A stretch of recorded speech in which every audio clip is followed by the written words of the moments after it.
2016 Roast and Toast honoring Jim Murdaugh.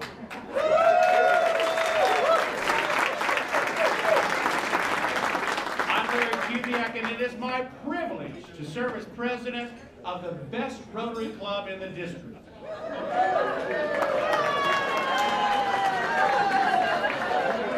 Now, most importantly, Richard Cassidy, Richard, raise your hand, has told me that he has he can take credit card authorizations for drinks. Please drink up, we need the money. Now, let's share with you briefly why this event is so important to our Rotary Club. Thanks to Dr. Murdaugh and his generosity, our club has been able to fund local service projects that include the Second Harvest Food Bank, Habitat for Humanity, Healthy Start, ECHO, Toys for Tots, Honor Flight Tallahassee, Salvation Army, Rotary Youth Exchange, Rotary Youth Leadership Camp, Able Trust, Rotary Youth Camp, Little League, New Start Scholarship at TCC, the Rotary Scholarship House, We Care Network, Capital Medical Society, just to name a few of the local projects. Globally, this event has allowed us to fund clean water projects in Mexico, Haiti, and most recently in India. We also have had international projects in many parts of the world that have assisted those most in need. So on behalf of the Rotary Club of Tallahassee, our over 200 members, and almost 100 years of service, I say thank you. It is an honor to be the roast master tonight, and I confess there's a little bit of discomfort in this position, as probably anybody that knows me well. I have a real hard time with this idea of making fun of people or insulting people. Even in jest, I really, it goes against my grain. And not only that, these large group things are really stressful. To me, everybody involved in the thing. But I do know that our president, Larry Kubiak, is a psychologist. And a couple of weeks ago, he shared with us an article that he was participating in that has some tips on how to handle stress. So I thought I liked it. I thought it was pretty good. I asked him to send me the article, and there are a couple of tips in there that I thought were particularly helpful for tonight. The first one was laugh. Take yourself less seriously. I'm quoting here. You'll be a much happier person. Not only can laughter take the edge off of stress and anxiety, some evidence suggests it may even improve our immunity. Second, forgive someone, yourself included. Holding grudges increases tension and may heighten how vulnerable you feel by reinforcing the belief you're a victim. This seems applicable as well, especially for our roastees. By the way, what the hell are you doing down there?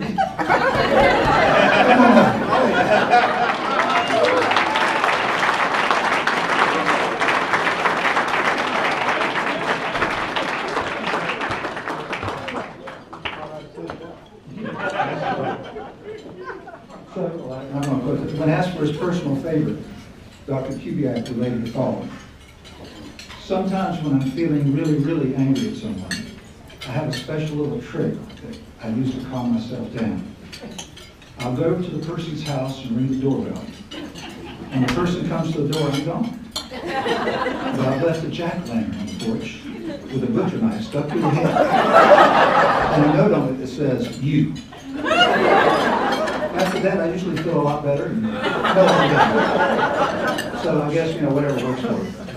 All kidding aside, you've all come here for good food and entertaining speakers and a pleasant evening, and I hope maybe you get at least one of those tonight. Just like the rest of you, I'm looking forward to a good human briefing of our guests. But before we get to the jokes and the friendly insults, just a few serious and sincere words about the person you came to see tonight. The reason this room is filled with capacity. Our guest of honor tonight is a man of great intellect and scholarship, incorruptible integrity, a man that has earned the respect of everyone in this room, a man many describe as the absolute best president in TCC history, Mr. Jim Henson.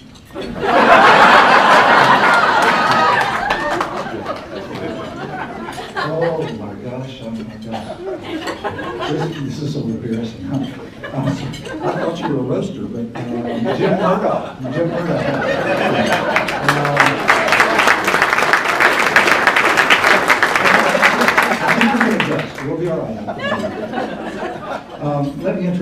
received in our first roasting.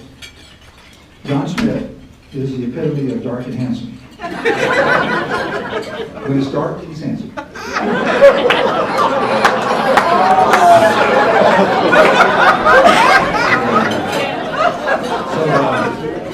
So, John, you went to the tanning salon this week? Stayed a little too long?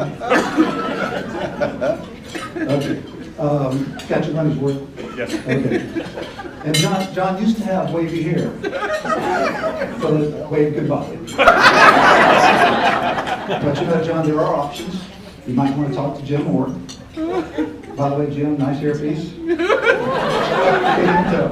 you tell, really? A lot better than yours. Are you talking about Tim Moore? Your Honor. That guy sits next to you. And I did learn that John's a real animal lover. You know, at least until the restraining order was in.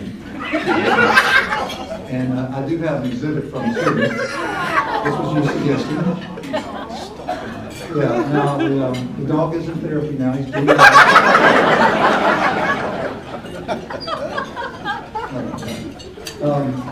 John has spent most of his professional career in law enforcement and most of that with the Leon County Sheriff's Office. He has been a patrol deputy, a school resource officer, a sergeant in charge of criminal investigations, public information officer, director of law enforcement. He currently serves as the major with the Sheriff's Office, overseeing the complex and demanding operations of the Leon County Jail.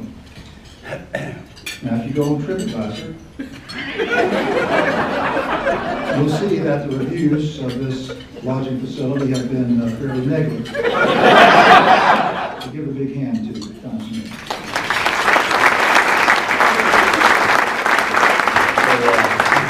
Thank you, Your Honor. I appreciate that.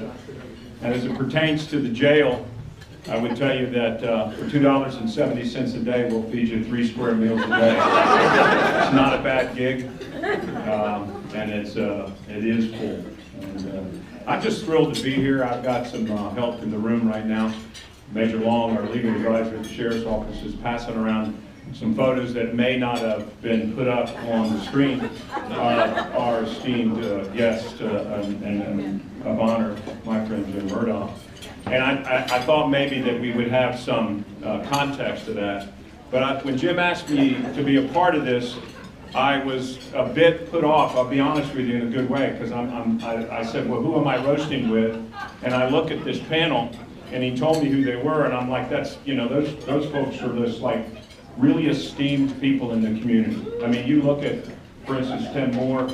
I mean, Tim Moore used to manage about a $300 million budget, more than 1,500 employees with FDLE, and now he's making about $300 million squeezing people out of Chevrolets that they'll earn. Gary Orton, I mean, my favorite county commissioner ever, no doubt, no doubt. And he gave that up to, I think, to have a television program somewhere on some station somewhere in Tallahassee. He's also an incredible writer for some paper in Tallahassee. But worse than that, and I think the sheriff would attest to that, the guy sells books that he's never written. Is that true? You bought one, my wife's bought one, they're not done yet. And so I feel like the crowd I'm in is just a very esteemed. Karen, I will not say anything about this nice lady. She has done everything in this community you can think about. The Honorable Judge Lewis, you know, what can you say about this guy? I mean, it was, 16 years ago, he pissed half the country off with some sort of ruling on the Bush v. Gore. Now he's trying to figure out how to interpret redistricting maps, and he's pissing half the people off up here in Florida. I had lunch with a bailiff yesterday, and I said, can I say piss in this room, by the way? Already have. I had lunch with a bailiff yesterday who, I don't know if this is true. Did this guy used to have a mustache? Yeah. He doesn't have a mustache anymore because he can't figure out how to keep it dyed black. Nearly 40 years ago, I began, almost 40 years ago, I began a law enforcement career with this guy, Jim Murdaugh, up front. 1977, I left FSU as a young 22-year-old. He left the Air Force at 42 years of age, I think. And you know, I think sometimes you wonder, people that aren't cops love to hear outrageous cop stories. And I may have a couple of those, but it really strikes me, Jim, that almost 40 years later, we're doing some outrageous things at my young age of 60 and however old you are. You know, I think about, I retired in 2005, and 10 years later, this sheriff that we have reached out to me and asked me to come back to work in law enforcement in this day and age. I thought I was crazy, he thought I was crazy, but I took the job. Equally outrageous, Jim these days are asking teachers to work like 15-hour work weeks or something. I mean, that is over the top, and you should look at that. That's nuts. You know, I think when you think of Jim, you think of a caring, compassionate, well-educated guy, okay? You know, nowadays in law enforcement, when we go out and we patrol the streets and we engage the people and we do what we do for a living, we call it community policing. Jim Murdaugh in 1977 and 78 termed the coins fighting crime and spreading hate and discontent. I was a young guy when I came to the shift in uniform patrol. We had a shift that we called the Hawks. The pictures that you have in front of you are a few of the photographs, most of which I couldn't bring tonight because they were obscene or otherwise could get him in trouble. But I wanted to add some context to this guy that we knew in 1977, 78, 79, that period of time, as Wolfman. We each had our nicknames, and he was deemed Wolfman. Check out the Widow's Peak. It's still here today. You'll see a picture of him in front of you when he was a young boy, and he's holding his little Wolfman doll. That's Jim as a kid. I don't know how he had a mustache that young. But you got the context to those photographs is this. In those days, we probably did something, and I think the sheriff would agree with this. We did things as deputy sheriffs that we would probably really not wish the guys and gals would do today. We had a party one night, and it was a birthday party for our lieutenant, as I recall. And at that party, we passed out those cute t-shirts with our nicknames on the back. And then Jim had this great idea that about the time we were halfway through the keg of beer, that we would call a complaint in on ourselves. This is a highly educated man today. And so we did. He was smart enough to convince somebody else to place the phone call to the sheriff's office dispatch. And that call resulted in a on-duty lieutenant and a sergeant approaching the door of that place where we were having that party, very precarious, wondering what was going on there. When they opened the door, actually the door was open and we were in the dark, and there in the middle of the floor was a dead cow skull, a bottle of Jim Beam on top of the cow, and we were in a circle smoking a cigarette like we were smoking dope. That was not pretty. It was so not pretty that every one of us the following day were internal affairs. Some folks got suspended. I think we all got written reprimands about that. But I can tell you it was a blast. It was a whole lot of fun. This guy had an uncanny way of getting confessions from people. I don't know if you know that the Lindbergh's baby was kidnapped many, many, many years ago.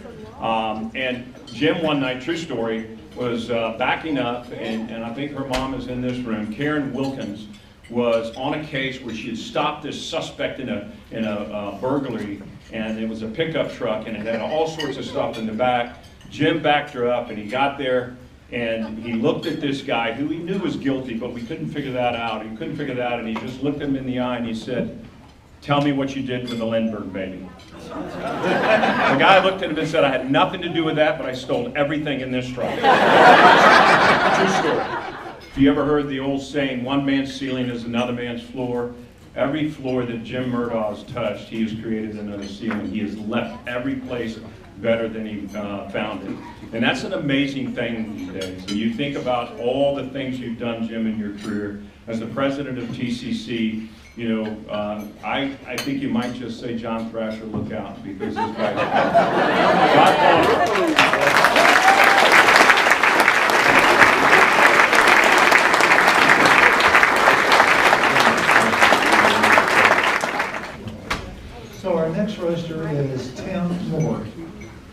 Did I pronounce that right? I always have a lot of trouble with Russian names. Tim has the distinction of having served as the commissioner, which is the head guy of the Florida Department of Law Enforcement, longer than anyone else in its history. Or maybe it just seemed that way. Over his long tenure, Tim had the opportunity to get to know several of our state governors. So I asked him if he had a favorite, and he didn't hesitate a bit. He said, Andrew Jackson. So let's say, Tim, you're looking well for someone your age, and then I think the Botox treatments are doing pretty good.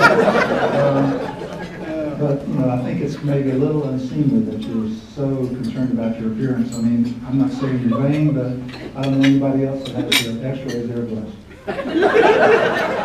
Ladies and gentlemen, Tim Moore.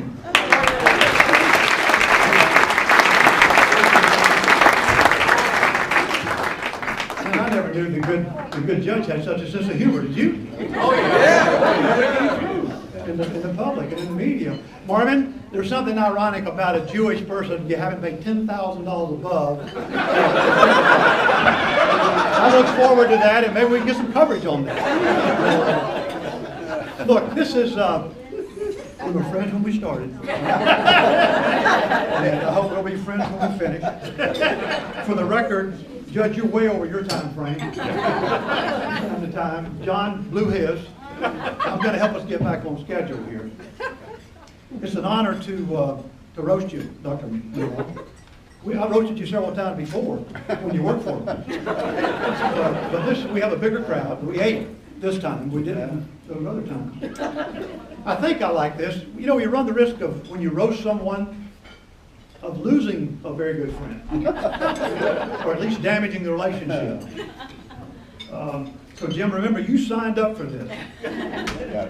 Also remember, we only roast the people we love, admire, or despise. And I'll leave it to you to figure that out.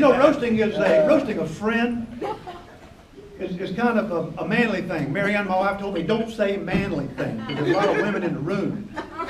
But women don't sit around in the underwear drinking beer and busting each other's chops, right? So the deal is, you got to bust the chops, we'll say, without burning any bridges, right? That's what you got to do. And I'm going to try here. But this is not exactly an intimate setting. So, Jim, I actually did a little reading on roasting and the personality of the people that agrees to be roasted. And it describes you to a T, buddy. Can't wait.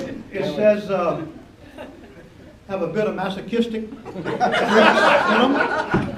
Maybe even a hint of a sadistic gene or two somewhere. Real proud of themselves. But you know what? Having worked with you for 11 plus years, I know that's not the case with you. You're just an outgoing guy. Always willing to help. You're never shy. You're always standing out in the crowd, mainly because nobody wants to stand with you. And act like they give a damn about what you say. But that be said, I have vivid memories of our time together in the Department of Law Enforcement. Some are painful. Some I'm still in counseling for. But Jim had I call it a 100-watt sports coat. He would wear to staff meetings. It would light a room up. And not in a good way. But he was proud of his sartorial splendor, and he'd break out that same sport coat about every staff meeting. You might not know this. I mean, I'm glad he drove a Cadillac back in that era, but he had one of the gaudiest damn Cadillacs. I had a pink Cadillac, mind you, that he actually drove. And we never could figure that out. But what we did figure out is, you heard John or the judge one talk about the widow's peak. He would come to staff meetings every day with a different brand new hairdo. He had roached it over this way, he had roached it over that way, but he couldn't hide that peak. It was all the way up right there. But we never told him anything about that. But we had a lot of fun at his expense, respectfully. But like you, I'm very proud of Dr. Murdaugh's accomplishments and his many impressive feats that he's done in such a short period of time. Actually, I'm not just proud, hell, I'm amazed. Like many of you in this room, if you'd speak up, I mean, you're amazed too. I never saw it coming. It's nothing short of miraculous. And what that says is, there's hope in this world for all of us in this room. We too can amount to something. Notwithstanding this or that, we can get there. I tell you, it's said that behind every successful man, there's a very surprised woman. And Sarah, you're not alone, honey. We are surprised too. We think about that every time we get together to have a drink. Some of the old GLE guys, how about Murdaugh? Oh, hell, he's going to be president of the United States. Just wait and see. So don't worry. Frankly, we're proud, but we're surprised. Clearly God smiled on Jim when he met Sarah. And when Jim was able to talk Sarah into marrying him after 4.5 years, that's obvious that his negotiating skills back then was a hell of a lot better than they are now with a faculty Back to being eccentric, because that's a low-hanging fruit. You ever notice when you ask Jim a question, he just kind of looks at you, make sure his wooden feet's right. He just kind of gives you that blank stare like, hey, dude, you talking to me? That's why he's been so damn successful. He never has to admit anything. And then you notice this little twinkle in his eye, right? Just, you know what I'm talking about. Well, actually, that twinkle is just a daylight that shines in this ear and shines out. Completely unfettered by anything in the world. We saw that a lot in FDLE. We call it the low-watt bulb. How am I doing on time, Bill? I think you're about out.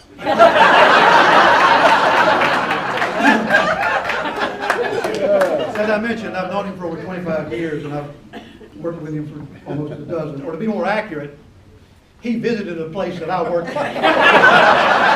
And kind of hung out. Looking for a freebie, looking for a way to get in the press, and looking for a way to advance himself. And it worked for him again. Although he's got it figured out, buddy. Jim stood out in the Department of Law Enforcement. And not just because of his criminal past.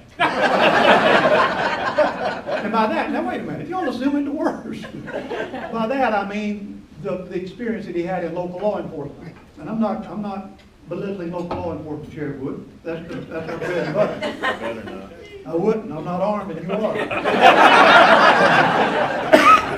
But he stood out for a lot of other reasons. Well, I wasn't kidding about that 100-watt sport coat. Lord have mercy, that thing had more plaids in it than a bagpipe festival and all the attendees. It was ugly. It was just four-door ugly. But he loved it. That must be, I ain't going to say that. Something good must have happened to him when he had that four-door. Because he kept wearing it day in and day out. If you can imagine that this man could manage, manipulate, and fool hundreds of law enforcement executives, chiefs of police, and elected sheriffs and prosecutors from across our state into thinking that he could help them become better executives, which in their world means get elected again,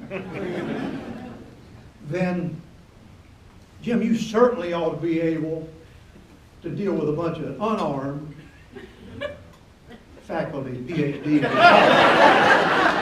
Would you agree? Yeah. I mean, that's kind of a go get it done. Did I mention the train racket that's in it? One thing that he brought with him along his career development in the department was that know-it-all attitude of knowing everything about everything. He had all the answers. I don't care what the question was, he had the answers. And again, they were wrong most of the time. You couldn't count on them. But I mentioned that previously, so I won't dwell on it. We all know in organizations, leaders develop certain mannerisms or traits that really telegraph their next move, right, in the organization. They think that we don't recognize it. as members of the organization, but we do.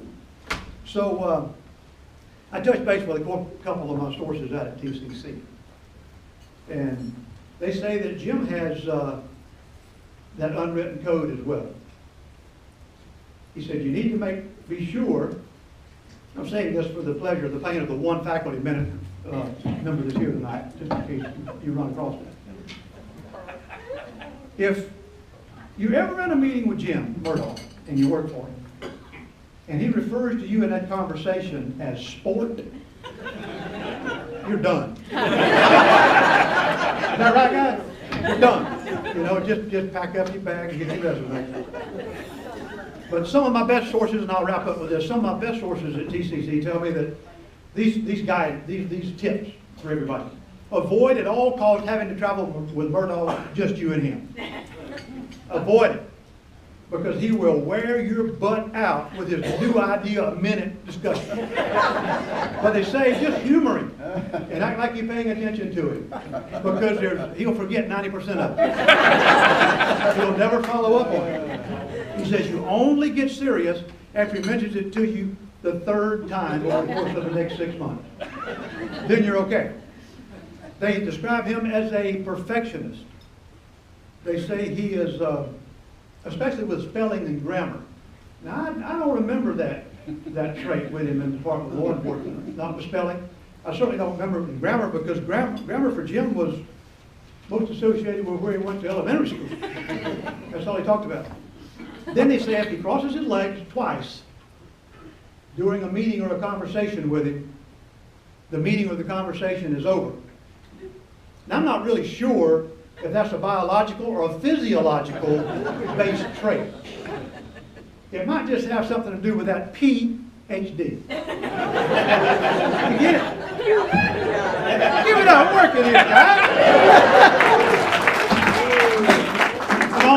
And most importantly, the people that work with Jim out at TCC, on a serious note, describe him as, and applaud him for being very open-minded. And I know his peers and his subordinates mean well with that, but really, that's just an educated way of saying he's empty-headed. Okay, my time's up. Mr. President? Gee, I'm sorry. I bet you are. I'm going to say this from the heart, sincerely. It's often said that leaders make sure that in organizations the right things happen the right way for the right reasons. And Jim's been a master at that. That's why he's on a rocket rise in his career, because people want Jim Murdaugh on their team because he knows how to get things done. Jim, we love you. We appreciate you. We thank you for all you've done in public safety and higher education.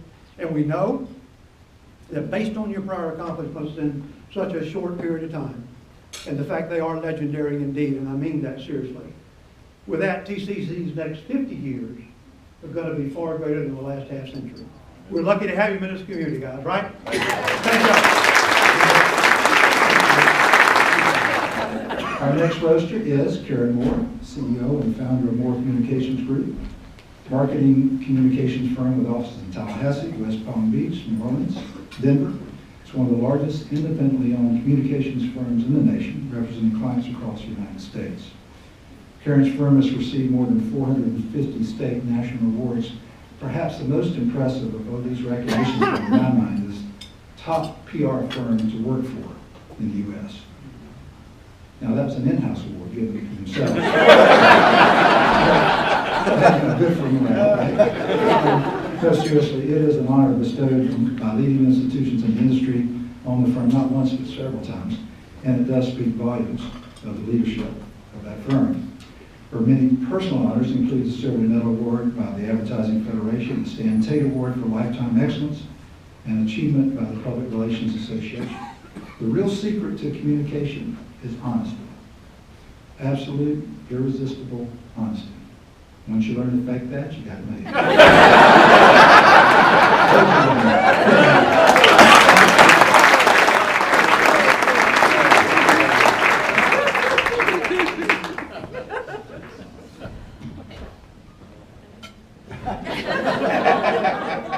James. Sweet baby James. not know, but Jim and I actually attended the same high school in Orlando. Now, that was years apart, and it had dirt floors when he went. But that was 50 years ago. So, speaking of 50, I would like to talk about Jim's 50 Shades of Grey.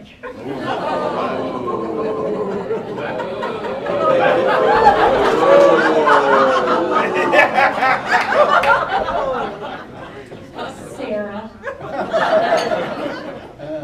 Thank you for letting me borrow one of Jim's special collections.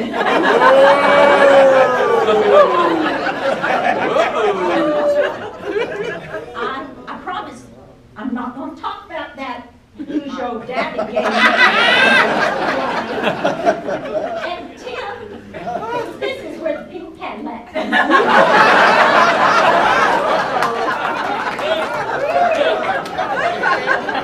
And I'm not going to talk about Jim's 50 Shades of Gray hair, because frankly, he only has 30 shades. What I do want to talk about, though, is Jim and TCC's 50th anniversary. Jim wants to raise $10 million this year. Right now, he needs a little less than $5 million to reach that goal, and he told me this morning that in the next 50 days, he will do anything and name anything in order to reach that goal. So here are the few ideas he suggested to me. Heather Mitchell, take notes. He wants to endow the I Was Always the Best Looking Supreme Court Justice Scholarship. Major Harding, that's $150,000. And Jim proposes the TCC Group Therapy Lounge because, as we've heard, TCC needs a room where folks can sit and time out. Larry Kubiak, $150,000. Now, besides fundraising, Jim has this great ideas on how to recruit students to the college. So you remember, this wasn't that long ago, but FSU and UF had this April Fool's joke that they played, consolidating the two institutions. Well, Jim didn't realize it was a joke, and so he immediately called John Thrasher. He said, John, I am going to open up TCC's Prison Reentry Center in Gaston County, and you can house all those UF football players. Frankly, they're all going to end up there someday.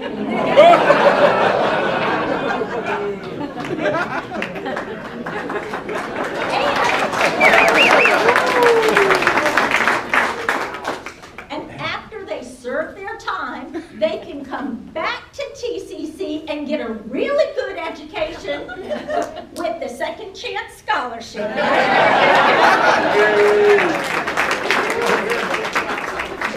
You all know that scholarship, right? Yeah. Right. It's the one called Yes, Mary, I've Already Donated.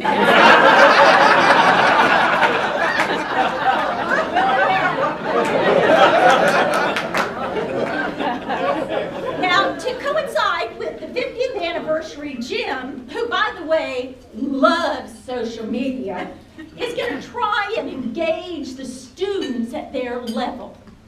Well, Jim thinks he's cool, and as the students say, he thinks he's legit.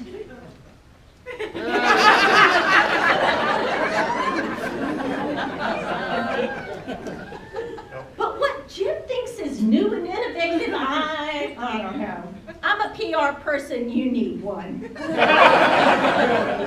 But recently, he sent out, here was his great idea, social media, hashtag hop on the TCC bus Gus. Make a new plan, Stan. And I like this one, no need to be coy with your money, Roy. Hashtag 50 ways to love your college. Okay. Okay, maybe he's creative. But really, Jim has accomplished so much as the president. He opened the Wakulla Environmental Institute. We had the Gadsden Center campus opening. We established the Bachelor of Science in Nursing program. But you know, Jim is a notorious list maker. And when I recently asked him, Jim, what's on your list right now? He said, number one is to open a brand new campus at his favorite store, Home Depot. Because apparently if you depend on the Florida legislature for funding, you are guaranteed to get screwed. He said number two on the list is he's going to run for U.S. president. Now, I think that's pretty smart. You know, running a college and running a country, well, they're pretty similar. I mean, think about this. He already has a beautifully talented, smart first lady. He already has a first dog. He apparently likes to ride in parades. And well, I think negotiating with North Korea must be easier than negotiating with Wakulla County. And in fact, for his presidential campaign, I've already come up with a potential logo and a slogan for it. Now, I didn't put a lot of money into the logo design, but I think you're going to like it. You ready? Yeah. Jim.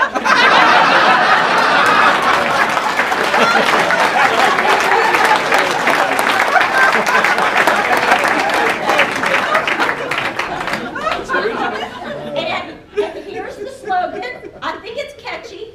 Jim for president. Because you can't vote for any other damn thing on the ballot.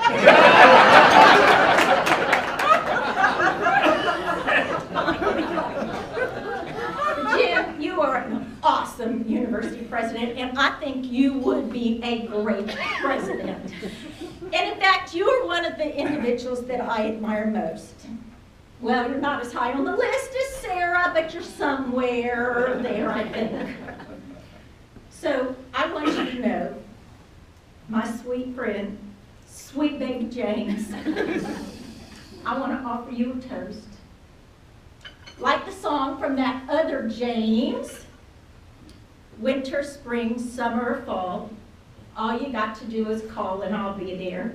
Yes, I will, James, because you got a friend. Gary also hosts a political talk show called The Usual Suspects. I tell you all this because I feel certain none of you have ever seen it. Or even heard of it, or would care to. Me either. But when I saw that Gary was going to be our hoster, I did go ahead and I Googled the Usual Suspects. And I watched some of it on my laptop. And you know what? It was quite good. But it wasn't a talk show, and Gary wasn't in it. But I thought Kevin Spacey did a really good job. For pretty much nothing. Actually, my role here is a little different. I was asked to sum up Jim's accomplishments.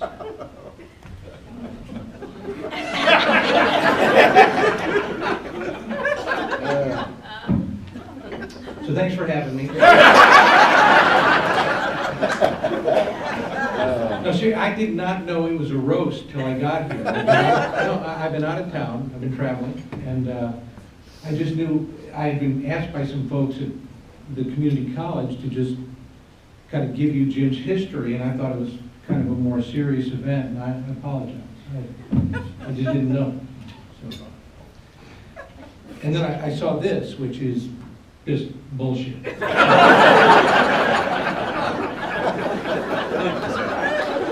Jim was born in a small log hospital in the Midwest. James Terwilliger Spurrier. His parents were Bob and Tammy Spurrier, but they later realized they had to change the name just so it could kind of function in the community. Jim's parents owned a series of successful restaurants, remember? So you could say Jim was born with a silver fork in his mouth. Jim never wanted to go in the restaurant business because Jim said, and this was his mantra as a young man, if we're going to be surrounded by that much food, I'll be damned if I'm giving it to anybody else. As a small boy, Jim Spurrier had a dream. He wanted to be a fighter pilot, and I love that about you. However, it became clear he'd never fit into a cockpit. He decided on law enforcement because, as a lot of his friends overheard him saying, he said a lot of things. As his friends overheard him saying, if I can't be a fighter pilot, I'm going to impress women with a gun. He graduated from Trump University. Where he had a double major, poultry science and bowling industry management. Unable to find work in either of those professions, he held a series of odd jobs, one which worked out real well, and Sarah, I know you know this story. Jim was a carny at the North Florida Fair. He did the balloon dart bird. That's where he met Sarah. She was there with another guy, Tim.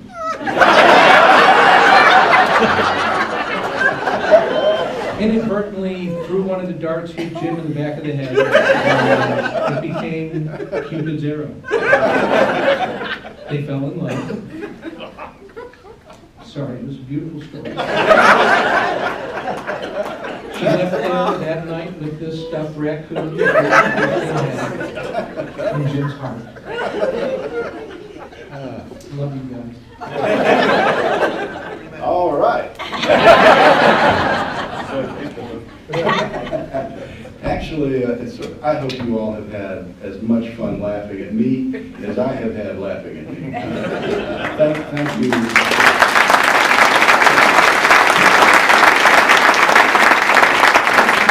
Special thanks to those who roasted me, if you would, please.